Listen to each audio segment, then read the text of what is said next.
Śrīmad Bhāgavatam of Krishna Dvaipayana Vyas, translations and purports by His Divine Grace A.C. Bhaktivedanta Swami Prabhupada, founder Acharya of the International Society for Krishna Consciousness. 7th Canto, The Science of God, Chapter 14, Ideal Family Life. In this video, I will be reading the translations and purports of texts 27 through 33, and in the table of contents, this section is entitled ISKCON Centers Benefit Everyone. Texts 27 and 28. Narada Muni continued, "Now I shall describe the places where religious performances may be well executed. Any place where a Vaishnava is available is an excellent place for all auspicious activities. The Supreme Personality of Godhead is the support of this entire cosmic manifestation with all its moving and non-moving living entities, and the temple where the deity of the Lord is installed is a most sacred place. Furthermore, places where learned Brahmins observe Vedic principles by means of austerity, education, and mercy are also most auspicious and sacred." Purport. In this verse, it is indicated that a Vaishnava temple where the Supreme Personality of Godhead Krishna is worshipped and where Vaishnavas are engaged in the service of the Lord is the best sacred place for performing any religious ceremonies. At the present day, especially in big cities, people live in small apartments and are not able to establish a deity or temple. Under the circumstances, therefore, the centers and temples being established by the expanding Krishna consciousness movement are the best sacred places for performing religious ceremonies. Although people in general are no longer interested in religious ceremonies or deity worship, the Krishna consciousness movement gives everyone the chance to advance in spiritual life by becoming Krishna conscious. Text 29. Auspicious indeed are the places where there is a temple of the Supreme Personality of Godhead Krishna in which he is duly worshipped, and also the places where there flow the celebrated sacred rivers mentioned in the Puranas, the supplementary Vedic literatures. Anything spiritual done there is certainly very effective. Purport. There are many atheists who oppose the worship of the deity of the Supreme Personality of Godhead in the temple. In this verse, however, it is authoritatively stated that any place where the deity is worshipped is transcendental. It does not belong to the material world. It is also said that the forest is in the mode of goodness, and therefore those who want to cultivate spiritual life are advised to go to the forest. Vanang gato yad darim asrayata.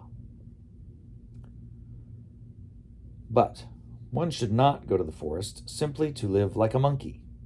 Monkeys and other ferocious animals also live in the forest. But a person who goes to the forest for spiritual culture must accept the lotus feet of the Supreme Personality of Godhead as shelter.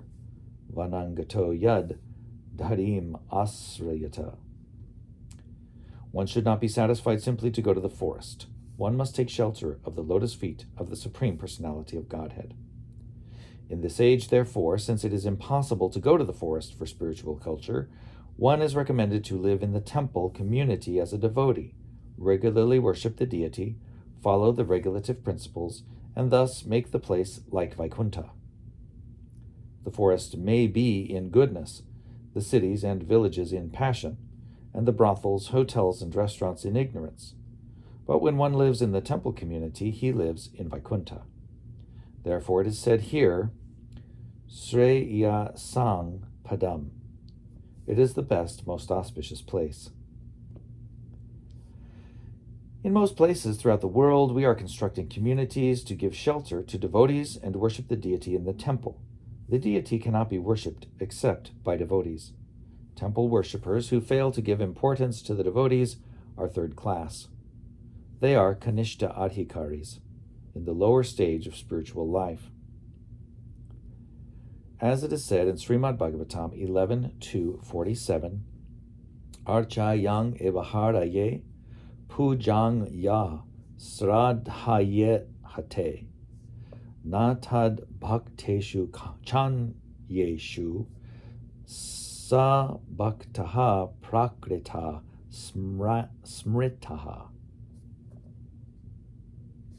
Quote, a person who is very faithfully engaged in the worship of the deity in the temple, but does not know how to behave toward devotees or people in general, is called a prakrita bhakta or kanishta adhikari, unquote.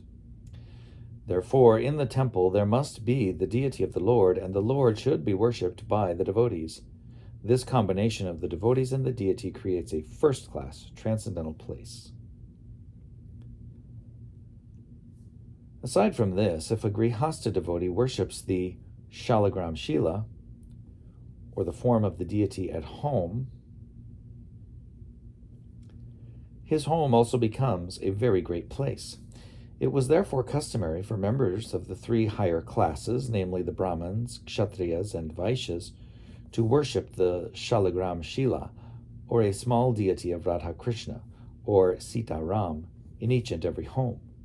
This made everything auspicious. But now they have given up the deity worship. Men have become modernized and are consequently indulging in all sorts of sinful activities, and therefore they are extremely unhappy. According to Vedic civilization, therefore, the holy places of pilgrimage are considered most sacred, and still there are hundreds and thousands of holy places, like Jagannath Puri, Vrindavan, Hardwar, Rameshwar, Prayag, and Mathura. India is the place for worshipping or for cultivating spiritual life. The Krishna consciousness movement invites everyone from all over the world without discrimination as to caste or creed to come to its centers and cultivate spiritual life perfectly. Texts 30 through 33. The sacred lakes, like Pushkar, and places where saintly persons live, like Kurukshetra, Gaya, Prayag, Pulahashram, Naimisharanya, the banks of the Palgu River, Setubandha, Prabhas, Dwaraka, Varanasi, Mathura, Pampa, Bindu Sarovara, Badarik Ashram, Narayanashram, the places where the Nanda River flows, the places where Lord Ramchandra and Mother Sita took shelter, such as Chitrakuta, and also the hilly tracts of land known as Mahendra and Malaya. All of these are to be considered most pious and sacred. Similarly, places outside India where there are centers of the Krishna consciousness movement and where Radha Krishna deities are worshipped must all be visited and worshipped by those who want to be spiritually advanced. One who intends to advance in spiritual life may visit all these places and perform ritualistic ceremonies to get results 1,000 times better than the results of the same activities performed in any other place. Purport. In these verses and in verse 29, stress is given to one point. Harer archa sritashchaye, or Harer archa. In other words, any place where the deity of the Supreme Personality of Godhead is worshipped by devotees is most significant. The Krishna consciousness movement is giving the population of the entire world a chance to take advantage of Krishna consciousness through the ISKCON centers, where one may perform deity worship and chant the Hare Krishna Maha Mantra, and in this way obtain results with effectiveness increased 1,000 times. This constitutes the best welfare activity for human society. This was Sri Chaitanya Mahaprabhu's mission, as it was predicted by him in the Chaitanya Bhāgavatam, Antya 4:126. Priti vite ache yata nagaradhi grama sarvatra prachara haibe mora nama. Sri Chaitanya Mahaprabhu wanted the Hare Krishna movement with installed deities to spread to every village and town in the world, so that everyone in the world might take advantage of this spiritual movement and become all auspicious in spiritual life. Without spiritual life, nothing is auspicious. Mogha sha, mogha karmano, mogha jnana vichetasaha. Bhagavad Gita 9:12. No one can become successful in fruitive activities or speculative knowledge without being Krishna conscious. As recommended in the Shastras, everyone should be very eagerly interested in taking part in the Krishna consciousness movement and understanding the value of spiritual life.